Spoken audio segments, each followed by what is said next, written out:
Hello and welcome to this Sunday service at Bielefeld Sunrise Church, March the 20th. We're all here, we're waiting for you.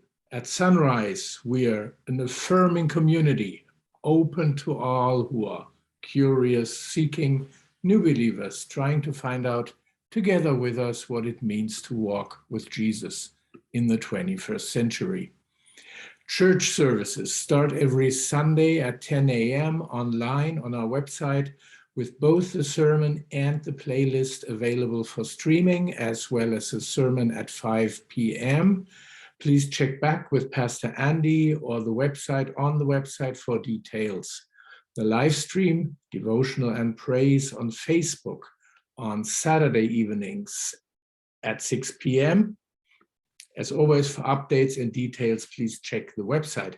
Please feel free to listen to the weekly praise playlist before the service, and also check out the sunrise playlists that are all available on the homepage on Spotify and YouTube with great music for you to listen to. All may be one. John 17, verses 20 to 26. Let us read the Bible verse first. And I'm looking at the NIV, the New International Version of the Bible today. Jesus prays for all believers. My prayer is not for them alone. I pray also for those who will believe in me through their message, that all of them may be one. Father, just as you are in me and I am in you, may they also be in us, so that the world may believe that you have sent me. I have given them the glory that you gave me, that they may be one as we are one, I in them and you in me, so that they may be brought to complete unity. Then the world will know that you sent me and have loved them even as you have loved me. Father, I want those you have given me to be with me where I am, and to see my glory, the glory you have given me because you loved me before the creation of the world. Righteous Father, though the world does not know you, I know you, and they know that you have sent me. I have made you known to them and will continue to make you known in order that the love you have for me may be in them and that I myself may be in them. Imagine that you are sitting in a darkened movie theater eating popcorn. You have already seen 3 previews of coming attractions, and now it is time for the feature presentation. The screen goes black, and from the speakers you begin to hear the sounds of a meal in progress, the clink of utensils, the murmur of conversation, and as the picture swims up out the darkness, you see men in robes reclining around a collection of greasy plates, bowls, pitchers, cups, some of them still eating, reaching out with a piece of bread to sop up the last bit of gravy. Jerusalem in the year 33, announces the subtitle as the camera slowly zooms in on the solemn face of a man who takes a long look at each of the others before turning his eyes toward heaven. Holy Father, he sighs, I pray that they might be one, so that the world may believe that you have sent me. And then, closing his eyes, clenching his fists, he prays with urgency, let them be one, Father, let them be one. And the camera tilts up crazily from his face into a sky full of swirling stars as the title score swells in the background. And the name of the film appears on the screen. As the opening credits roll, the whole history of the church unfolds in a kaleidoscope of images tumbling down through the centuries. Until the director's name fades from the screen, the music dies, and you hear the steady buzz of a modern convention hall. "Let me have your attention, please," says a round-faced man at the podium as he bangs his gavel. We learn that this is Milwaukee, Wisconsin, 1999. The convention hall gets quiet. "Let me welcome you to this international, interdenominational gathering of Christians," he says with a smile.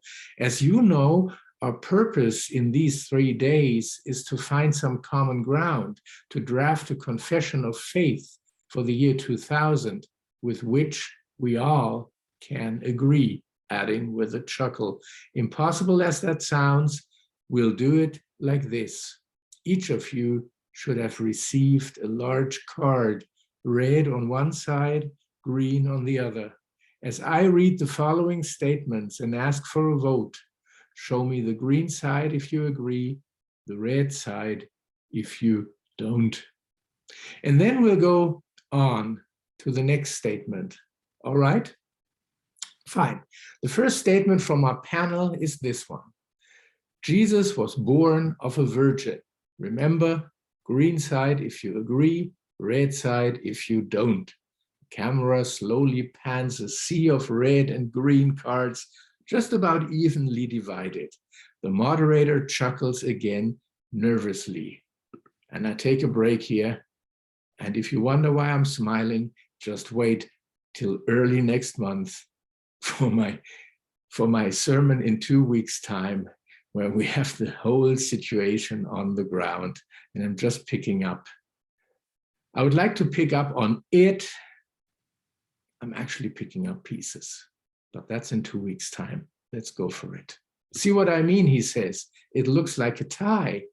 Let's go to the next statement. Let's go on and see if we can do any better." But before he can say another word, an argument breaks out on the convention floor. News cameras converge on the scene as one of the delegates shouts at another, "If you don't believe Jesus was born of a virgin, then you don't belong in this meeting," grabbing the other man's card and sailing it across the room like a frisbee. And then it's bedlam. Everybody reaching, snatching cards, throwing punches. The moderator ducks behind the podium as red and green cards rain down on the platform. Flashbulbs pop like fireworks. The next morning's newspaper carries this headline: "Christian convention erupts in violence. Delegates disagree on virgin birth." And the truck driver from St. Paul points to the picture as a waitress fills his coffee cup. "Will you look at that? Ain't that the biggest crock we've ever seen? And my mother-in-law wonders why I don't go to church?" The truth of the matter is this: the church is sadly fragmented. There are hundreds, perhaps thousands, of Christian denominations in the world, divided along the hair-thin lines of doctrinal difference. The prayer Jesus offered up nearly 2,000 years ago has not been answered. We are not all one. And if you pay attention to his words, you can see what a problem we have. "Holy Father," he said, "I pray that they may all be one, so that the world may believe that you have sent me." If we don't show some unity, then the world won't believe. But is there any point on which we can agree? 3 days later in Milwaukee, the convention hall is in shambles. Folding chairs are overturned, trash fills the aisles. The delegates are looking sullen, many of them with bandaged heads, arms in slings. The moderator steps cautiously to the podium and announces in a tired voice, "We will close our meeting with communion. Ushers will pass the elements from the aisle." And as the plates travel down the rows from white to black to yellow hand, a silence falls on that room. And when everyone is holding both bread and cup, a retired minister gets up slowly from his chair, shuffles to the podium, and invokes the ancient formula. On the night that he was betrayed, Jesus took bread, and when he had blessed it, he broke it and said, "This is my body, broken for you." And then he stops as if he had forgotten what to say next. For several minutes, he stands in that deafening silence, staring at the broken loaf in his hands. And then from somewhere in front of him, a young woman whispers in awe, "The body of Christ was broken for me." The man beside her hears it, whispers it too. The body of Christ was broken for me. And then it ripples across the congregation like a breeze until every voice in that room is whispering in unison, "The body of Christ was broken for us." The sound is like the rush of a mighty wind. The next day's newspaper carries a single paragraph on page 5 under the headline, "Christian Gathering Ends in Unity." And in the last scene of the movie, the waitress is pointing it out with a glossy red fingernail. "Well," the trucker said in surprise, almost spilling his coffee, "what do you know about that?"